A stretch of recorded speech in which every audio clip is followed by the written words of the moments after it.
guys, I'm coming to you again with another Motivational Monday video. Today is June 23rd, 2014. I hope you guys are enjoying this day and having a wonderful, blessed day. So today's topic is going to be about trust, seasons, and love.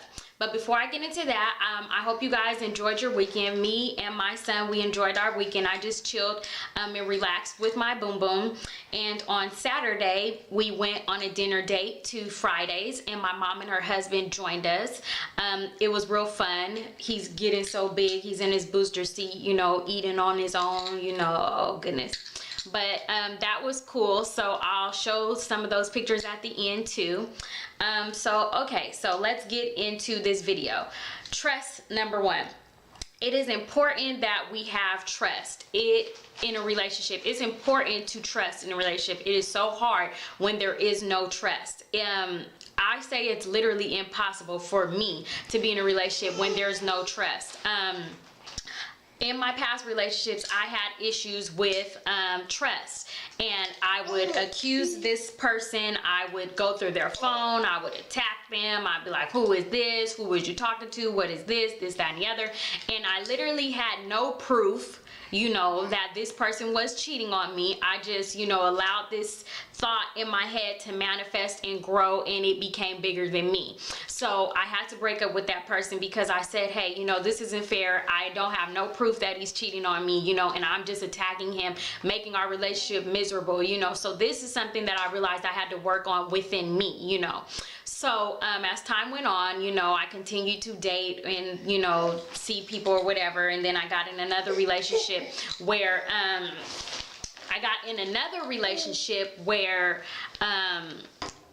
it was evident to an extent that they were cheating.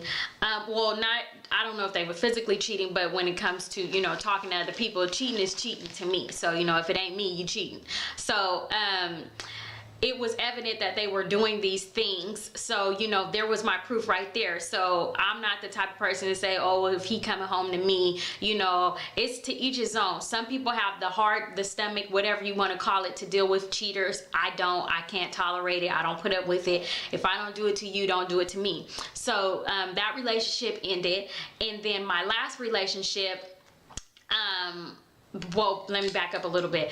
I realized that with these trust issues that I had to give it to God. I had to cry out. I had to call on him. I had to ask him to help me, you know, to not accuse somebody, to be able to love, you know, to be able to be in a relationship, to be able to be happy without worrying, you know, if this person is cheating on me, you know, until it is evident, until you are able to see it, you know, then don't allow the enemy to rob you of your happiness, of your joy, because we can, you know, push these men away or however it goes, you know, with our issues when it comes to trusting them.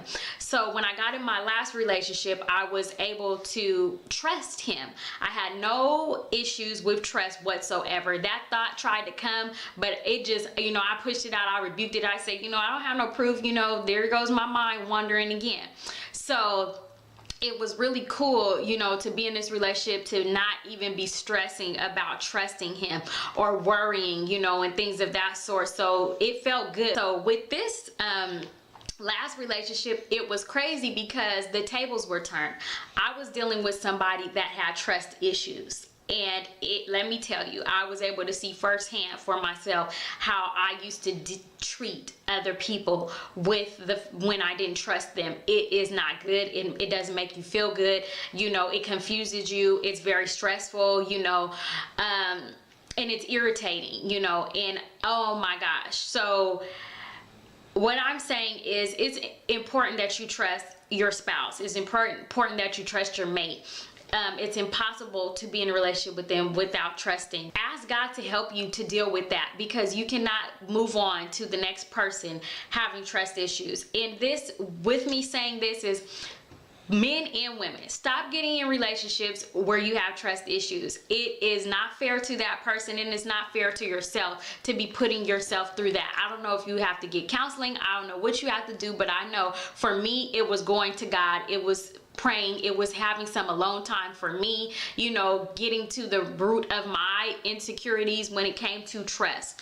So don't go and get in a relationship with somebody and they're thinking everything is peaches and cream, and then later down the line, boom, all of a sudden you got trust issues. You know, let people tell it, well, what they're accusing you of, they're probably doing it themselves. That's a saying that might be true sometimes, and it might not be true. Sometimes they might just have real issues when it comes to trusting. So save us all the heartache and make sure you get yourself in order when it comes to trusting before you get in a relationship with somebody else.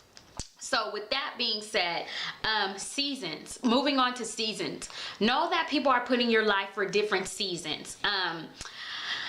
I learned that because I've been in like a couple, maybe four serious relationships, and all these relationships, I can say that I took something out of each and every one. I learned something and I gave something. And so I look at that as, it's true. People are putting your life for different seasons. So sometimes it's not meant for you to be in a relationship with some person longer than your season. So accept that, you know, let go and get ready to move forward to your next season, you know, your next phase, your next journey, you know, your next learning experience.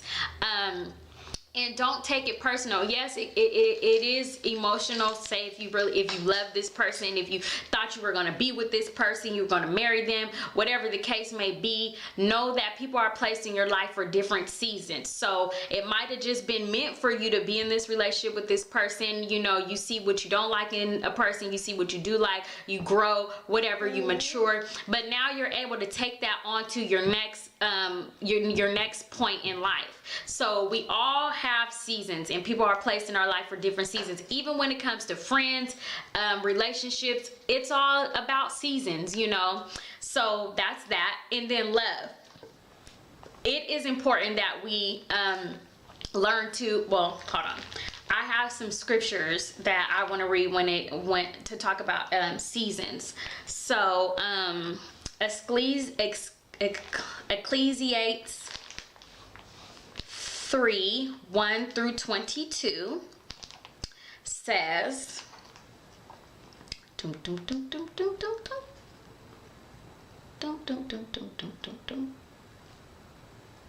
okay, that didn't work. So let me get it in my Bible. I had it on my phone, but I guess I went out of that page.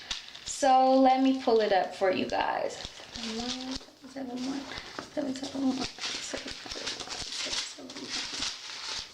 Okay, so it's Ecclesiastes 3:1-2.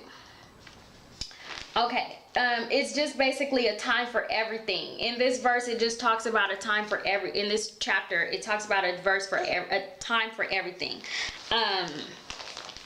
A time to be born, a time to live, a time to plant, a time to be born, a time to die, a time to plant, and a time to uproot, a time to kill and a time to heal, a time to tear down and a time to build, a time to weep and a time to laugh, a time to mourn and a time to dance, a time to scatter stones and a time to gather them, a time to embrace and a time to refrain, a time to search and a time to give up, a time to keep and a time to throw away, a time to tear and a time to mend, a time to be silent and a time to speak, a time to love and a time to hate, a time for war and a time for peace.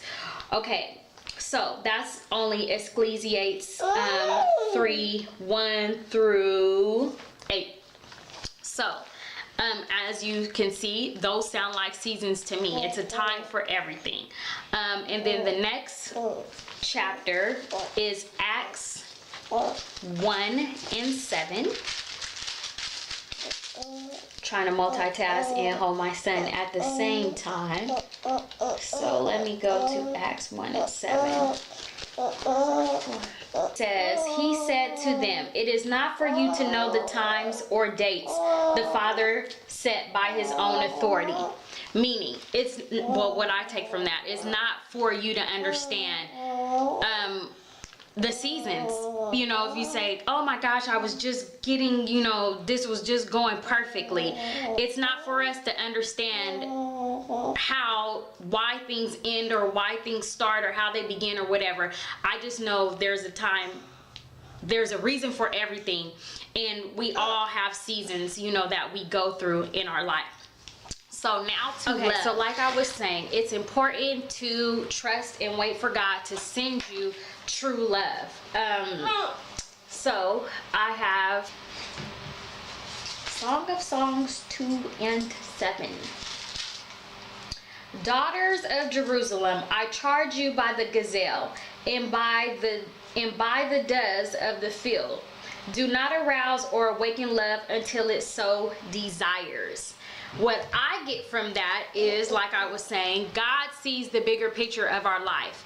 So trust him to send you true love. Why not wait for God to send you true love instead of trying to go out there and just find you somebody and just put your stamp on it and say, yeah, this is love, this is me, you know, this, that, and the other. And because you want love, you know, because you don't want to be lonely, you don't want to be miserable, you don't want to be by yourself, whatever. We all understand that. But sometimes it's important to just wait on God for him to send you everything that you everything that you want, everything that you hope for, instead of trying to go out and make something work that's not even meant to work. So that is Song of Songs 2, verse 7. 9. Okay. I did it anyways. Okay, so 1 Corinthians 13, 4 through 8. And this chapter is about love, so I would suggest you can go back and read the whole chapter. But I only talk about 1 Corinthians 13, 4 through 8. Love is patient, love is kind. Love does not envy, it does not boast. It is not proud, it is not rude, it is not self-seeking, it is not easily angered, it keeps no record of wrong. Love does not delight in evil, but rejoices with the truth. It always protects, always trusts, always hopes, always perseveres. Love neither fails, but where there are prophecies, they will cease. Where there are tongues, they will be stilled. Where there is knowledge, it will pass away. So that's 1 Corinthians 13, verse 4 through 8. So thank you, God, for your perfect love. So with all these things in mind, trusting different seasons in love, most importantly, I think they're all important. I think it's important, you know, to trust your spouse. I think it's important to know that there are different seasons. People are placed in your life for different seasons. That's most importantly important. That even makes sense. And then love. It's important to trust God and be patient and wait for him to send you true love. He knows when we're ready. He knows when we're not ready. Love is to love. You must love unconditionally, you know, no matter what. Sometimes you're not at that place in your life where you're willing to love a person unconditionally or no matter what. So with that being said, you're going out to get in a relationship when you're not even really there to love. You know, you're not even being mature enough to know how to love this person. So let God work on you. Let God fix the things that need to be fixed or mend or tore down before he places you in a relationship with somebody, you know, how he sees fit. And even if it's just for a season, even if it's just for somebody else, you know, you could tell somebody else about your relationship. It's just important to be patient and wait on God to send you love. You know what, Evelyn? I think it's time, you know, I know that I'm going to be ready because all of this is all for my making. The good times, the bad times, the past relationships, everything, it's all for my making, and it's all for something that God has greater for me. Which I believe is true love. He created it so that we can have it. He created it so that we can experience it. He created it so that we will know how to love one another. You know, not for people to say, oh my gosh, where's all the good men at, and all the women, and where are all the women at, and you know, all this stuff, you know, stuff that man has made up, stuff that we have made up in our minds, just stuff that we have been led to believe. You know, God did not create love to be slandered the way that it is. He didn't create marriage to be slandered the way that it is.